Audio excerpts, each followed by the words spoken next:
নারী বান্ধবী স্পিকার হিসেবে এই সংসদে দেখতে চাই। মাননীয় স্পিকার, আপনাকে ধন্যবাদ। ফুল ফুটুক আর নাই ফুটুক, এই সংসদে আজ বসন্ত আমাদের 50 জনের কাছে। প্রত্যেক রাজনীতিবিদের জীবনে স্বপ্ন থাকে এই মহান সংসদে আসবার। তৃতীয়বারের মতো এই সংসদে এসেছি, পরম করুণাময় আল্লাহ পাকের কাছে শুকরিয়া। 2001-2026 সালের নির্বাচনে মাননীয় সদস্য প্রশ্ন করুন। 1 মিনিট সময় দেন মাননীয় স্পিকার, প্রথমে এসেছি। মাননীয় স্পিকার, 2001-2026 সালের নির্বাচনে মাননীয় সদস্য 1 মিনিট, মাননীয় সদস্য 1 মিনিটে শেষ করুন। না, স্পিকার যখন বলে প্লিজ কিপ কোয়াইট। শুনুন, আপনি প্রারম্ভিক বক্তব্য একটা তো শুভেচ্ছা দিয়েছেন, জি, এরা বেশি আর সুযোগ নেই, আমাদেরকে কার্যপ্রণালী বিধি মেনে চলতে হবে। একটি প্রশ্ন করুন প্লিজ। মাননীয় স্পিকার, আপনাকে কড়া হেডমাস্টার হিসেবে দেখতে চাই না, নারী বান্ধবী স্পিকার হিসেবে এই সংসদে দেখতে চাই। মাননীয় স্পিকার, 2001 সালে এবং 2026 সালে নির্বাচনে বিএনপির ভূমিধস বিজয়ের কারিগর, আমার নেতা, আমাদের নেতা, গণমানুষের নেতা মাননীয় প্রধানমন্ত্রীর প্রতি আমি কৃতজ্ঞতা জানাচ্ছি। মাননীয় স্পিকার, এই সংসদে সংরক্ষিত নারী আসনকে অতীতে 30 সেট অলংকার হিসেবে বলা হতো। এই কারণে স্বৈরাচার এরশাদ লজ্জায় শরমে সাংবাদিক শফিক রহমানকে গ্রেপ্তার করেছিলেন। আমি আপনাকে বলতে চাই, আমরা যে 50 জন এই সংসদে এসেছি, আপনি যদি আমাদের কথা বলার সুযোগ দেন, তাহলে আমরা 50 সেট অলংকার নয়, 50 সেট নারী জাতির অহংকার হিসেবে নিজেদের পরিচিত করব। মাননীয় স্পিকার, আজ থেকে 30 বছর আগে আমি আপনার নির্বাচনী এলাকার জনসভায় মাননীয় সংসদ নেতার শপথ সঙ্গী হয়ে বক্তব্য রেখেছিলাম। আমি আপনার আকাশচুম্বী জনপ্রিয়তা দেখেছি। আপনি 7 বার এমপি হয়েছেন, আমিও আপনার মতো 7 বার এমপি হতে চাই। এই কারণে এই সংসদে কথা বলার সুযোগ চাই। মাননীয় স্পিকার, এই প্রত্যাশায় আমি মন্ত্রীর কাছে প্রশ্ন করতে চাই যে মাননীয় মন্ত্রীর কাছে আমার প্রশ্ন, Chittagong chemical complex, Khulna newsprint mill, Dhaka leather complex দীর্ঘদিন ধরে বন্ধ রয়েছে। এগুলো চালু করার কোনো পরিকল্পনা বর্তমান সরকারে আছে কিনা মাননীয় মন্ত্রী বলবেন কি? ধন্যবাদ মাননীয় স্পিকার। 1 মিনিট, মাননীয় মন্ত্রী। সংসদ পরিচালনা হবে কার্যপ্রণালী বিধি মোতাবেক। এই প্রশ্নোত্তর পর্বে একটি প্রশ্ন করার সুযোগ আছে, আপনারা প্রশ্নের উপরেই থাকবেন বলে আশা করি। এখানে রানা আক্তার রানু যা বলেছে সেটা আমি ধরে নেব যে সকল সংরক্ষিত আসনের মহিলা সদস্যের বক্তব্য, সুতরাং এটার পুনরাবৃত্তি করার আপনারা চেষ্টা করবেন না। আর 7 বার এমপি বক্তৃতা দিয়ে তো 7 বার এমপি হওয়া যায় না। আপনারা এলাকায় মানুষের সাথে মিশে কাজ করেন, আপনারা 7 বার কেন 27 বার হতে পারবেন ইনশাল্লাহ। মাননীয় রহিম, মাননীয় স্পিকার, আপনাকে ধন্যবাদ। আলহামদুলিল্লাহ, আল্লাহ রাব্বুল আলামিনের অশেষ কৃপায় দ্বিতীয়বারের মতো এই সংসদে দাঁড়িয়ে কথা বলার সুযোগ পেয়েছি, সেজন্য আল্লাহর শুকরিয়া আদায় করি। সেই সাথে বাংলাদেশ জাতীয়তাবাদী দলের বর্তমান চেয়ারম্যান, আমাদের মাননীয় প্রধানমন্ত্রী, সংসদ নেতা জনাব তারেক রহমান এর প্রতি শুকরিয়া আদায় করি। উনি নমিনেশন দিয়েছিলেন, সেজন্যই নির্বাচন করতে পেরেছি। আর ধন্যবাদ জানাই দিনাজপুর 6-এর 4টি উপজেলা, নবাবগঞ্জ, ঘোড়াঘাট, বিরামপুর, হাকিমপুর, 3টি পৌরসভা, বিরামপুর, হাকিমপুর এবং ঘোড়াঘাটের সেই সমস্ত মানুষগুলোকে যারা আমার উপর ধানের শীষের পর আস্থা রেখেছে এবং তাদেরকে সেবা করার জন্য আমাকে সুযোগ দিয়েছে, সেই জন্য ধন্যবাদ জানাই। আমার 10.5 লক্ষ মানুষ এবং প্রায় 1100 স্কয়ার কিলোমিটার এলাকা অধ্যুষিত আমার সেই এলাকাবাসীকে। মাননীয় স্পিকার, আর আজকে শ্রদ্ধার সঙ্গে স্মরণ করি এই দেশের স্বাধীনতা যুদ্ধে যে সমস্ত মানুষগুলো মুক্তিযোদ্ধারা শহীদ হয়েছেন, মা বোনের সম্ভ্রমের বিনিময়ে আমাদের অর্জিত স্বাধীনতা, সেই সমস্ত মানুষগুলোর প্রতি। আর শ্রদ্ধা জানাই বাংলাদেশ জাতীয়তাবাদী দলের প্রতিষ্ঠাতা, স্বাধীনতার ঘোষক শহীদ রাষ্ট্রপতি জিয়াউর রহমান বীর উত্তমের প্রতি, যিনি স্বাধীনতার ঘোষণা না দিলে এবং ওই সময়ে চ্যালেঞ্জ গ্রহণ না করলে আজকে আমাদের অবস্থা কি হতো সেটি হয়তোবা ইতিহাস বলতে পারে, কিন্তু আজকের বাস্তবতা হচ্ছে আমরা স্বাধীন রণাঙ্গনের থেকে যুদ্ধ করেছেন, পালিয়ে যান নাই, আত্মসমর্পণ করেন নাই এবং জনগণকে সাথে নিয়ে যুদ্ধ করে উনি দেশের স্বাধীনতা অর্জনে ভূমিকা রেখেছেন, যার জন্যই আজকে শ্রদ্ধার সঙ্গে স্মরণ করি শহীদ জিয়াকে। এবং আজকে এই কথাটি বলতে চাই, যারা আজকে বাজেট নিয়ে বিভিন্ন ধরনের বক্তব্য রেখেছেন মাননীয় সংসদ সদস্যগণ, আমি ওই দিকে যাব না। আমি শুধু এটুকুই বলতে চাই যে বাংলাদেশ জাতীয়তাবাদী দলের জন্ম হয়েছে এজন্যই, যখন অন্যরা পারে নাই, ব্যর্থ হয়েছে, পরাজিত হয়েছে, আত্মসমর্পণ করেছে, তখনই যে মানুষটি, যে দলটি জনগণের পাশে দাঁড়িয়েছে তিনি হচ্ছেন শহীদ জিয়াউর রহমান এবং বাংলাদেশ জাতীয়তাবাদী দল। এবং আজকে বাজেট আলোচনায় যে কথাটি বলতে চাই সেটি হচ্ছে এই 1975-76-এর যদি আপনি বাজেট দেখেন, তখন দেখবেন স্বাধীনতা যুদ্ধের পরবর্তীতে ছিল মাত্র 786 কোটি টাকার বাজেট, কিন্তু যখন 74-এর দুর্ভিক্ষ হলো, দেশের অর্থনীতি আমাদেরকে বাসন্তী উপহার দিল এবং তার পরবর্তীতে 74-75 গেল, 75-76-এর যে বাজেট, যেটি শহীদ জিয়ার আমলে প্রথম বাজেট হলো, সেটি কিন্তু আমাদের প্রায় 2000 কোটি টাকা, 1900 কোটি টাকা প্লাস। আর যখন শহীদ জিয়া শাহাদত বরণ করলেন, সেই সময়ের বাজেট ছিল 4500 কোটি টাকার বেশি। অর্থাৎ যে কথাটি বলতে চাই, যখন ওই সময়ও কম্বল চোর বলেন আর রিলিফ চোর বলেন, ওনারা যখন দেশের অর্থনীতিকে ফোকলা করে দিয়েছিল, উপহার দিয়েছিল বাসন্তী আর দুর্ভিক্ষ আর লঙ্গরখানা, সেই সময়ও কিন্তু বিএনপি সামনে গিয়ে এসেছিল, জনগণের পাশে দাঁড়িয়েছিল। ভঙ্গুর অর্থনীতি পুনর্গঠনে যিনি হাল ধরেছিলেন তিনি হচ্ছেন শহীদ জিয়াউর রহমান। এবং উনি সেই মানুষ, যে মানুষ সত্যিকার অর্থে বাংলাদেশে শৃঙ্খলা কাকে বলে এবং মানুষের গণতন্ত্র ফেরত দেওয়া, মানুষের বাক স্বাধীনতা ফেরত দেওয়া এবং সর্বোপরি দেশের কৃষিকে এমন একটি পর্যায়ে নিয়ে গেলেন, তলাহীন ঝুরি হয়ে গেল। চাল রফতানি করার দেশ, 1979 সনে প্রথম রফতানি হলো বাংলাদেশ থেকে চাল বিশ্বে, অর্থাৎ কৃষিতে স্বনির্ভরতা আসলো। আর আজকে যে অর্থনীতি নিয়ে আমরা গল্প করি, আমরা বড়াই করি, আমরা আজকে সেই অর্থনীতি আরএমজির সূচনা শহীদ রাষ্ট্রপতি জিয়াউর রহমান। আর রেমিটেন্স নিয়ে কথা বলি, রেমিটেন্স যোদ্ধাদের জন্য আমরা কথা বলি, সেটিও শুরু করেছিলেন শহীদ রাষ্ট্রপতি জিয়াউর রহমান। যে 3টি পিলারের উপর বাংলাদেশের অর্থনীতি বর্তমানে দাঁড়িয়ে আছে, তারই ধারাবাহিকতায় দেশনেত্রী বেগম খালেদা জিয়া 9 বৎসর আন্দোলন সংগ্রাম করেছেন স্বৈরাচার বিরোধী, এবং তার পরবর্তীতে 91 জাতীয় নির্বাচনে এদেশের মানুষ ওনার উপর আস্থা রেখেছে, বিএনপির উপর আস্থা রেখেছে। এবং এমন একটি সময় যখন স্বৈরাচার বাংলাদেশের প্রত্যেকটি প্রতিষ্ঠানকে ধ্বংস করে দিয়েছিল, সেই সময় বেগম খালেদা জিয়া অর্থাৎ আমাদের দেশনেত্রী, গণতন্ত্রের মা, ওই সময় দায়িত্ব নেওয়ার পরে উনি যখন বাজেট করেছিলেন 91-92 অর্থ বৎসরে, সেই বাজেট ছিল প্রায় 19,500 কোটি টাকার বাজেট। অর্থাৎ এরশাদের আমলের লাস্ট বাজেট ছিল 15,500 কোটি টাকার বাজেট, কিন্তু দেশনেত্রী বেগম খালেদা জিয়া তৎকালীন অর্থমন্ত্রী ছিলেন মরহুম এম সাইফুর রহমান, এবং উনি যখন ভ্যাটের ঘোষণা দিলেন, তখন আজকের বিরোধী দল, তৎকালীন বিরোধী দল সবাই মিলে, আপনাদের মনে থাকার কথা, ভ্যাটের বিরুদ্ধে আন্দোলন হয়েছিল। কিন্তু আজকে প্রমাণিত যে ভ্যাট এমন একটি বিষয় বাংলাদেশের অর্থনীতিকে সত্যিকার অর্থে এটি আজকে একটি সুদৃঢ় অবস্থানে নিয়েছে, অর্থাৎ ওই সময়কার সিদ্ধান্ত।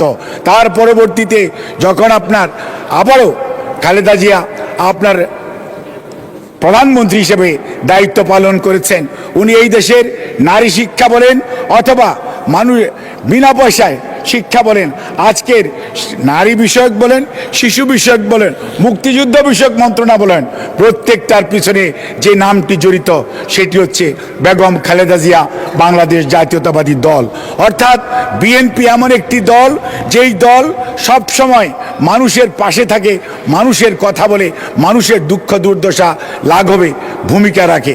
এবং তারপরে পরবর্তীতে আপনি দেখেন বাজেট যখন 2001 বলেন, 2002 বলেন, 2005-06 বলেন, সর্বশেষ 70,000 কোটি টাকার বাজেট দিয়ে গিয়েছেন।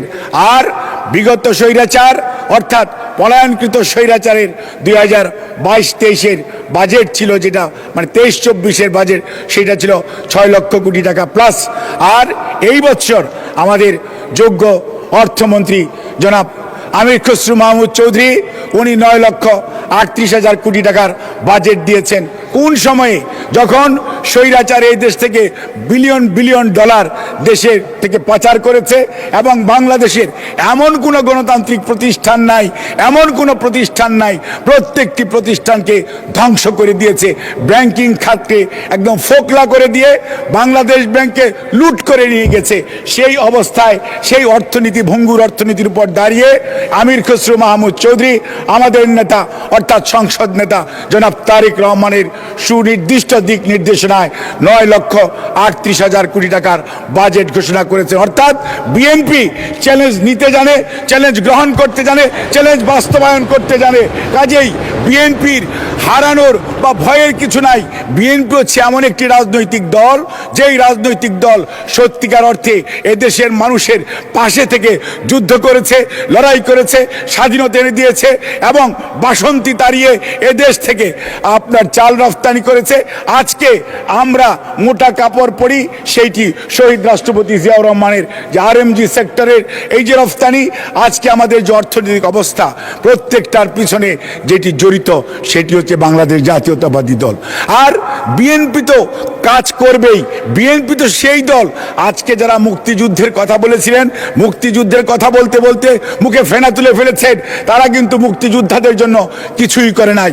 মুক্তিযুদ্ধ বলেন আর মুক্তিযুদ্ধ বিষয়ক মন্ত্রণালয় বলেন আর স্বাধীনতা পুরস্কার বলেন, 21শে পদক বলেন, বাংলা একাডেমি পদক বলেন, প্রত্যেকটার পিছনেই শহীদ জিয়াউর রহমান, দেশনেত্রী বেগম খালেদা জিয়া। আজকে নারীর ক্ষমতায়ন বলেন, নারীর অধিকার বলেন, নারীর শিক্ষা বলেন, প্রত্যেকটার পিছনেই দেশনেত্রী বেগম খালেদা জিয়া।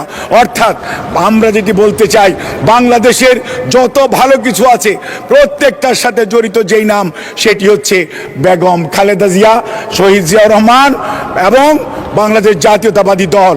আর এই মুহূর্তে যিনি নেতৃত্ব দিচ্ছেন তিনি হচ্ছেন জনাব তারেক রহমান। কাজেই তার উপর আস্থা রাখতে হবে, কারণ এই রক্তের মধ্যে শহীদ জিয়া আছে, খালেদা জিয়া আছে, আর আছে দেশপ্রেম। সেই জন্যই আগামীতে 9,38,000 কোটি টাকার বাজেট সত্যিকার অর্থেই একটি যুগোপযোগী বাজেট এবং প্রয়োজনীয় বাজেট। আজকে আমরা কথা বলছি, সমালোচনা করছি, কিন্তু পরক্ষণে আবার বলছি আমার এই ব্রিজটা দরকার, আমার এই কালভার্টটা দরকার, আমার এলাকার এয়ারপোর্ট দরকার, আমরা বিভিন্ন কথা বলছি। কাজেই এই অবস্থার মধ্যে দাঁড়িয়ে আমাদেরকে বাস্তবের মুখোমুখি হতে হবে, কারণ মানুষের প্রয়োজন আছে। এক সময় 7.5 কোটি লোক ছিল, এখন 180 মিলিয়ন লোক। আজকে আমরা সামাজিক সুরক্ষার কথা বলি, অনেকে বলেছেন শিক্ষায় নাকি সবচেয়ে বেশি বরাদ্দ। আমি আপনাদেরকে স্পষ্ট করে বলতে চাই, যেহেতু আমি সমাজ কল্যাণ, নারী, শিশু এইগুলো দেখি, সেই জন্য আপনাদের সামাজিক সুরক্ষা খাতে 1,44,000 কোটি টাকা বাজেট এই সরকারের। কাজেই এই সরকার একটি জনকল্যাণকর সরকার। এই সরকার মানুষের কল্যাণের জন্য সবচেয়ে বেশি বাজেট দিয়েছে, আর শিক্ষাকে দিয়েছে দ্বিতীয় স্থানে। অর্থাৎ শিক্ষিত হবেন, দক্ষতা অর্জন করবেন, তারপরে এমপ্লয়মেন্টে যাবেন। এই হচ্ছে সরকারের দিক নির্দেশনা, সরকারের প্ল্যানিং। সেই জন্যই আজকে শিক্ষাকে, যার শিক্ষিত হবেন, দক্ষতা অর্জন করবেন, স্বাস্থ্য ভালো থাকতে হবে, সেই জন্যই স্বাস্থ্যকে দেওয়া হয়েছে তার আর দ্বিতীয় অর্থাৎ সবচেয়ে বেশি বাজেট যেটা আছে স্বাস্থ্যর ব্যাপারে আমার একটু কথা আছে, যেহেতু আমি ডাক্তার মানুষ আমার একটু কথা বলা দরকার। এখানে মাননীয় অর্থমন্ত্রী দৃষ্টি আকর্ষণ করব। মাননীয় অর্থমন্ত্রী, আপনি অনেক কিছুই আলহামদুলিল্লাহ এপিআই অর্থাৎ একটি ফার্মাসিউটিক্যাল ইনগ্রিডিয়েন্টস ওষুধ রপ্তানি করতে হবে। এই যে আমাদের বাণিজ্য মন্ত্রী সাহেব বললেন যে আপনি এলডিসি গ্র্যাজুয়েশনে যাবেন 29-এ। এলডিসি গ্র্যাজুয়েশনে যদি যান তার জন্য প্রস্তুতি দরকার। কিসের প্রস্তুতি হচ্ছে আপনি এপিআই এর অনেক র মেটেরিয়ালসের উপর আপনি শুল্ক রেয়াত করেছেন। আমি আপনাকে শুধু খালি এটুকু বলবো, স্বাস্থ্যমন্ত্রী থাকলে ভালো হতো যে ড্রাগ অ্যাডমিনিস্ট্রেশনের কোয়ালিটি অর্থাৎ ক্যাপাবিলিটি অ্যান্ড ক্যাপাসিটি আরও বাড়াতে হবে। কারণ আমাদের ঔষধ আমেরিকায় রফতানি হয়, আমাদের ঔষধ ইউকেতে রফতানি হয়, আমাদের ঔষধ ব্রাজিল, সিঙ্গাপুর, অস্ট্রেলিয়ায় রপ্তানি হয়। কিন্তু সমস্যা হচ্ছে ড্রাগ অ্যাডমিনিস্ট্রেশনের আমাদের যে ল্যাব, সেই ল্যাবের যে ক্যাপাসিটি হওয়া উচিত ম্যাচুরিটি লেভেল 3 ML3, কিন্তু সেই ক্যাপাসিটিটা তাদের না থাকার কারণে তাদের আমাদের কোম্পানিগুলো ড্রাগস বিদেশে রপ্তানি করতে পারছে না, কারণ ইন্টারন্যাশনাল বিডিংয়ে তারা কোয়ালিফাই করছে না। কিন্তু তারা বাইলাটারাল বিডিংয়ে দে আর পার্টিসিপেটিং। আপনাকে মনে রাখতে হবে, যখনই আপনি এলডিসি গ্র্যাজুয়েশনে যাবেন তখন পৃথিবীর সব দেশ আপনার কাছে ওষুধ নিয়ে আসবে। তখন এই প্যারাসিটামল আজকে 2 টাকা দাম শুনলে মন খারাপ করবেন, বাস্তবতা হচ্ছে ওই সময় 10 টাকা দিয়ে প্যারাসিটামল কিনে খেতে হবে। কাজেই আগেই প্রস্তুতি নেন যাতে আপনি এখন প্যারাসিটামল অর্থাৎ ম্যাক্সিমাম ড্রাগের রেজিস্ট্রেশন এখন করে নিতে হবে। সেই জন্য ড্রাগ অ্যাডমিনিস্ট্রেশনকে আরও বেশি ক্যাপাসিটি ডেভেলপ করতে হবে, সো দ্যাট আপনি এলডিসি গ্র্যাজুয়েশনের পরে আপনার দেশের মানুষকে স্বল্প মূল্যে ঔষধ দিতে পারেন। আর এই পৃথিবীতে চায়না এবং ইন্ডিয়া এরা হচ্ছে এপিআই তৈরির কারখানা। সারা পৃথিবীর পাকঘর হলো চায়না এবং ইন্ডিয়া। তৃতীয় স্থানে যেটা আসবে সেটা হবে বাংলাদেশ, এবং সেটা যদি গ্রহণ করতে হয় তাহলে আজকে আপনার ক্যাপাসিটি ডেভেলপ করতে হবে, সো দ্যাট আপনি এমন এপিআই তৈরি করবেন বিলিয়ন ডলার। আজকে আরএমজি যেমন আপনার ডলার আর্ন করে, আপনি এপিআই অর্থাৎ একটি ফার্মাসিউটিক্যাল ইনগ্রিডিয়েন্টস রপ্তানি করে আপনি কিন্তু সেই পরিমাণ র মেটেরিয়ালস রপ্তানি করে আপনি টাকা আর্ন করতে পারবেন, এবং আপনার জন্য বাজার উন্মুক্ত হবে। শুধু নয়, অর্থ পাবেন সেটি নয়, অনেক হোয়াইট কালার এমপ্লয়মেন্ট জেনারেশন হবে। এটি খুবই প্রয়োজনীয়। এই জিনিসটি আমি বললাম, এটার জন্য আমাদের খেয়াল রাখা উচিত। আরেকটা জিনিস মাননীয় অর্থমন্ত্রী আপনার দৃষ্টি আকর্ষণ করছি, আপনি কিছু অপারেশনের জিনিসের কতগুলো আইটেম, যেমন ডায়ালাইসিস রোগীর টিউবের উপর আপনার ট্যাক্স কমিয়েছেন। আপনাকে বিনীত অনুরোধ করব মাননীয় প্রধানমন্ত্রী এবং স্পিকারের মাধ্যমে যে আপনি দয়া করে হার্টের ভাল্ব এই জিনিসটি হয়তো আপনার দৃষ্টিতে কেউ নিয়ে আসলে এটি হয়তো হতো। হার্টের ভাল্ব আর হচ্ছে অক্সিজেনেটার বলে একটা আছে, হার্টের অ্যাপ্লায়েন্স আছে। আর এত রোড ট্রাফিক অ্যাক্সিডেন্টে অনেক নিউরোভাস্কুলার ইনজুরি হয়। সেই সমস্ত ক্ষেত্রে আমাদের রেডিও ফ্রিকোয়েন্সি অ্যাবলেশন ফাইবার আর হচ্ছে পেরিফেরাল ভাস্কুলার স্ট্যান্ট আছে। আপনি হার্টের স্ট্যান্ট করছেন, ভাস্কুলার স্ট্যান্ট আছে। এইগুলো কয়েকটা আইটেম যদি আপনি ভ্যাট আপনি মাফ করে দেন, এগুলো খুব বেশি লাগে না, কিন্তু এগুলোর দাম খুব বেশি। কাজে সেই জন্য যদি ভ্যাটটা মৌকুফ করা হয় তাহলে চিকিৎসা জগতে অনেক গরিব মানুষের ভালো চিকিৎসা হবে। কারণ আপনি তো মানবিক অর্থমন্ত্রী, আপনাকে আমরা জাস্ট কয়েকদিন আগে অ্যাপ্রোচ করেছিলাম, আমাদের দেশের প্রতিবন্ধী মানুষগুলোর পাশে দাঁড়ান। আপনি এবং মাননীয় প্রধানমন্ত্রী আপনাকে নির্দেশনা দিয়েছে, এবং আপনি আমাদেরকে এই যে এমপি সাহেবরা এখানে আছেন, যত সংসদ সদস্যরা আছেন, সবার শত ডিও আছে, যাতে হুইল চেয়ার লাগবে, কারো আপনার সেলাই মেশিন লাগবে, কারো বিভিন্ন ধরনের সাহায্য সহযোগিতা লাগবে।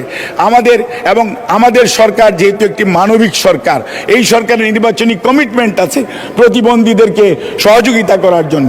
কাজেই আপনি যে সাহায্য আমাদেরকে করেছেন সেটা দিয়ে কিন্তু আমরা হুইল চেয়ার এবং আপনার সেলাই মেশিন ক্রয় করার উদ্যোগ গ্রহণ করেছি, এবং আমরা সংসদ সদস্যদেরকে আশ্বস্ত করতে যাই, মাননীয় প্রধানমন্ত্রীর সাথেও আমাদের কথা হয়েছে।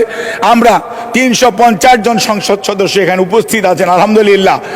এটা আসার পরে আমরা সবাই এখানে কোনো ধরনের ডিসক্রিমিনেশন থাকবে না ইনশাল্লাহ। যার যেখানে যতটুকু প্রয়োজন সাধ্য অনুযায়ী, বাংলাদেশে আর্থিক সীমাবদ্ধতার মধ্যেও সাধ্য অনুযায়ী সেটি আমরা বিতরণ করব।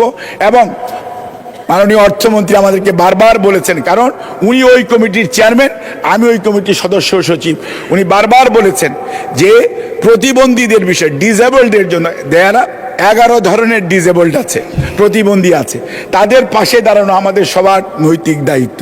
প্রতিবন্ধীর সংখ্যা বাংলাদেশে কেউ বলবেন 40 লক্ষ, কেউ বলবো 45 লক্ষ, এবং WHO হিসাবে হচ্ছে আমাদের দেশের 6% of the total population this way that way they are disabled. এখন এই মানুষগুলোকে যদি অ্যাড্রেস করতে হয়, ডিসেবলকে অ্যাড্রেস করতে মিনিমাম 2-3 সহকারী লাগে। কাজে সেই লোকগুলোকে পাশে দাঁড়ানো, সেই লোকদেরকে এমপ্লয়মেন্ট করে, খালি তাদেরকে হেল্প করে না, you need to give them the education, you need to make them some have some skill, then তাদেরকে আপনি পুনর্বাসন করবেন। তাহলেই কেবল একটা ইনক্লুসিভ সোসাইটি হবে, যেটা বাংলাদেশ জাতীয়তাবাদী দলের নির্বাচনী ম্যানিফেস্টো, সরকারের অগ্রাধিকার, এবং সেই লক্ষ্যেই বর্তমান সরকার কাজ করছে। এবং আমি মনে করি মাননীয় অর্থমন্ত্রী, আপনি দয়া করে এই বিষয়গুলো আমি যে কয়েকটা বললাম আমি আপনাকে লিখিতভাবেও আবার দিব, সো দ্যাট এটা আপনি দয়া করে অ্যাড্রেস করবেন।